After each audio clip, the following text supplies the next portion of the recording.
Joining us now is Dartmouth head coach Buddy Teevens. The Big Green was 6-4 overall, 5-2 in Ivy play, finishing third in 2013. Dartmouth opens its 2014 schedule on September 20th, playing host to Central Connecticut State. To ask a question for Coach Teevens, press *1 on your telephone keypad now. Coach, while we wait on questioning, please take a minute to give a quick outlook of your team entering the season. Sure, Scotty. Hey, good of you to set this up once again. And I'll just add my comments about Al. What a wonderful career he's had, and fun to watch from a distance and then compete against. One of the most impressive things to me has been he's dealt with some tragedy down there, and just the empathy, the compassion, and the leadership with his team through some difficult times. And tremendous admiration for what he's done for his squads. Our football team, I think we've continued to move forward. We have greater depth than we've had really in most positions. There's some I'll touch on we need to improve upon. Offensive side of the ball, we have a couple of holes to fill, primarily the running back position. We do play a number of people. Kyle Bramble came through an off-season surgical repair, and yet to be seen where he'll be. Did not go through spring practice, but he is the heir apparent, and Brian Grove has done a nice job in there, and then Jacob Sawicki and Abram McCord as two freshmen really had strong springs for us. So that's a question that needs to be answered. The tight end position is another open spot. Sam Laptad, Blake Orvis, and Pat Hand all played very, very well this spring. So not a lot of experience at that position, but we feel we've got some athletes that can add to it. The wide receiver spot, we've got a lot of guys and a lot of competition, which is wonderful to have.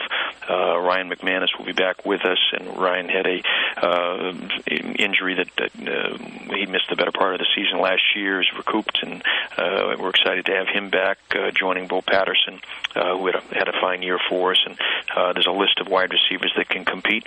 We're pleased with that. The offensive line, we've got some depth there as well, a number of returning starters, so feel pretty good. Scotty Whitmore, Jacob Flores, Sean Ronan, Ben Spiritos, and A.J. DeLeon all have seen appreciable time, so some seasoning there. Our quarterback spot, Dalen Williams, continues to improve. Will be a junior this year, and we have high expectations of his capabilities. Alex Park has been back in that spot up and has done a wonderful job, just both as a team player and as a competitor at the position. The flip side, the defensive side of the ball, we feel like we're as solid as we've been. Some experience up front with Evan Krustic, A.J. Zuta, Cody Fullerton, and Jeff Winthrop have played a lot of football for us. The linebacking crew, Eric Wickham, Will McNamara, Zach Slavsky, all seen an awful lot of time and have been played very, very solid for us. And then a newcomer, Flo Romalati, saw a lot of action last year and was very productive. And in the back end, Chai Reese, who was a starter, 2-year starter for us, missed after a knee injury, will be back. He's joining Vernon Harris and Steve Dazzo, both who have been will be 3-year starters for us, and Troy Donahue. So we think we've got a little bit of depth. We've got some competition. The incoming class will certainly add to that. But we've got a challenging schedule. Central Connecticut is an opener, then the University of New Hampshire, who's been off our schedule for a couple of years now, and then Holy Cross. And just looking at the league, there's just an awful lot of competitiveness, across the board. Just the names, the first, second team, preseason selections, so that everybody's got a bunch of guys. And it's been fun to see the league continue to rise and move forward. It's wonderfully coached. People recruit hard.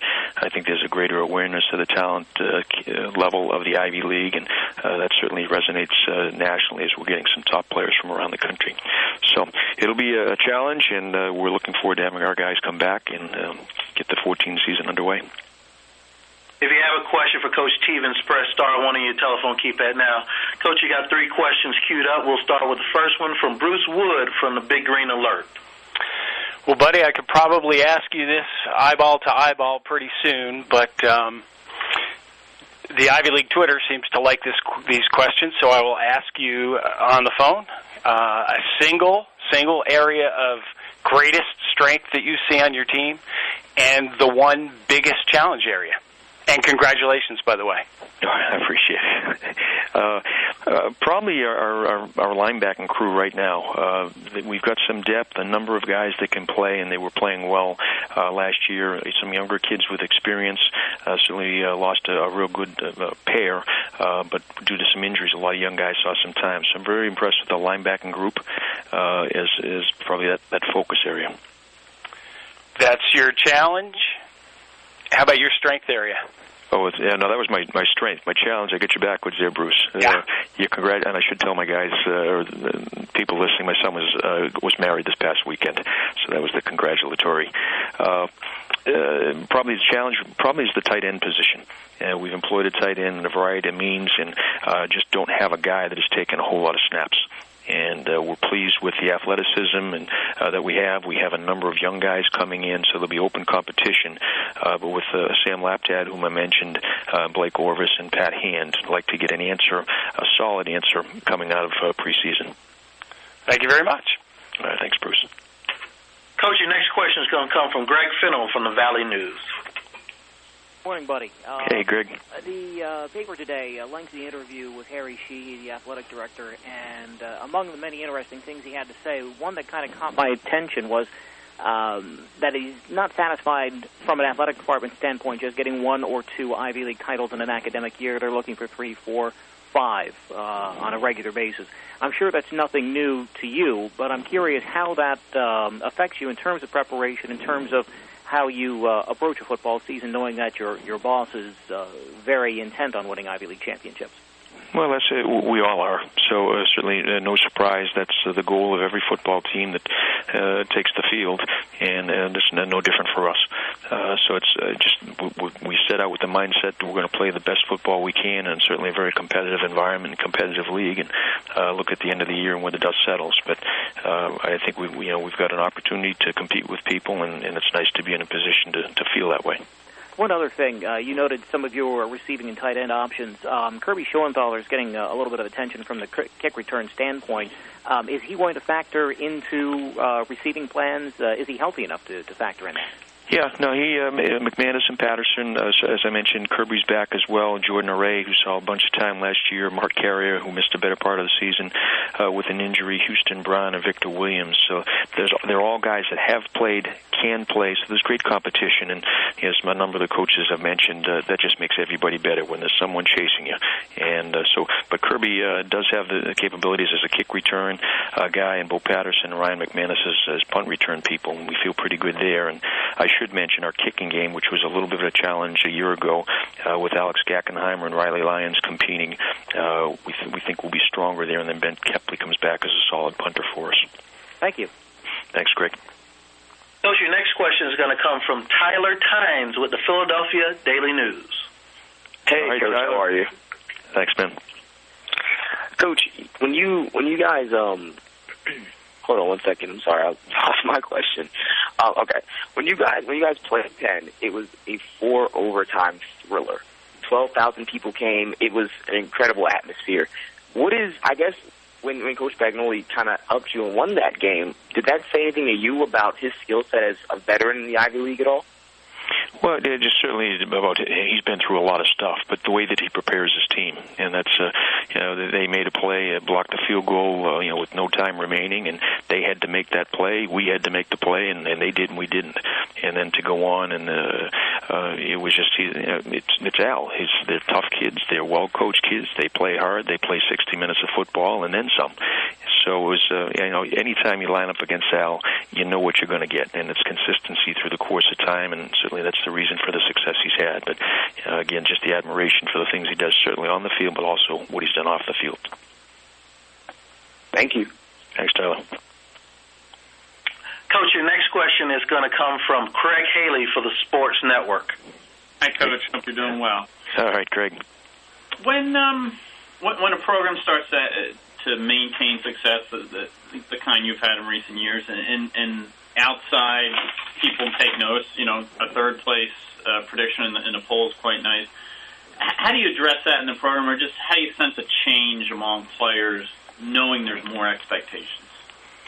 Well, I think you kind of recruit towards a goal, and You get guys that are believers, and sometimes it takes a while to kind of get it up and running, and you just got to stay the course. And certainly that was my experience, and we struggled for a number of years, but having a vision, having a plan, and having people that were going to buy in and adhere to it, and you've got better players, and they see themselves having an opportunity to play, and just having that cohesion and conviction amongst the squad members that they were, moving forward. Certainly, we're not finished, and in third place, that's nice. But in all respect to the people doing the polls, you're rarely right. So we're hoping that at the end of the season we see things kind of reshuffled. The thing I know about our league is it is so competitive, and truly on any given Saturday. But to have guys in a mindset, and I see that across the board within the league. People they see Saturday as an opportunity to compete to win, not just to show up. And I say that right across the board. Sure. Thank you, Coach. Thanks, Greg. We have time for another question or two for Coach Teevens. If you have one, press star one on your telephone. Keep at it now. Coach, while I wait on questions, can you just talk about the play of Dalen Williams and what he's done for you at the quarterback position?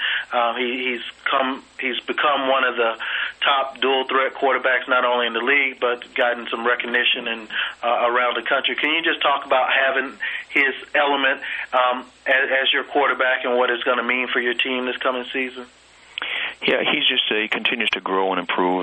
Rising junior, played as a true freshman, and then obviously he's followed up with a sophomore year. And I think he continues to understand the game. You hear it said often, the game slows down. I think his vision and awareness of what is before him, and we see such multiplicity defensively in our league.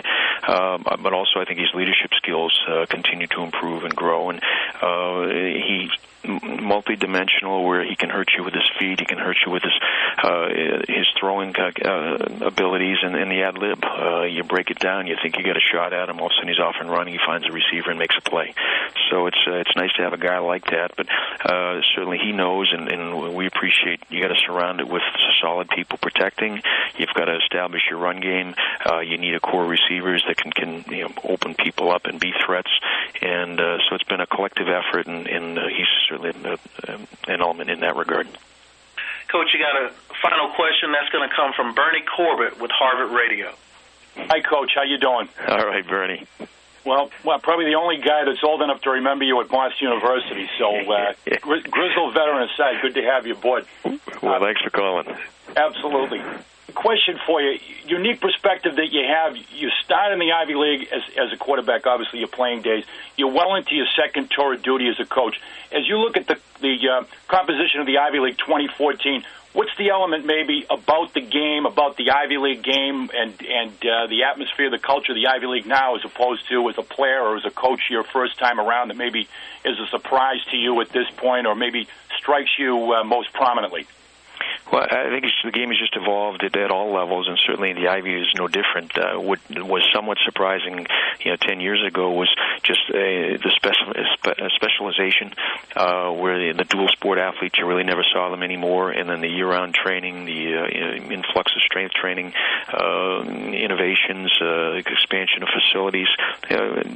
Literally, we're a Division I program, and people need to know that. The quality of coaching, it's just interesting. I've done some stops at some pro camps, and the variety and the diversity that you see offensively, defensively, it's unlike any place that I've been in college. We have intelligent people. You challenge them intellectually, and they respond.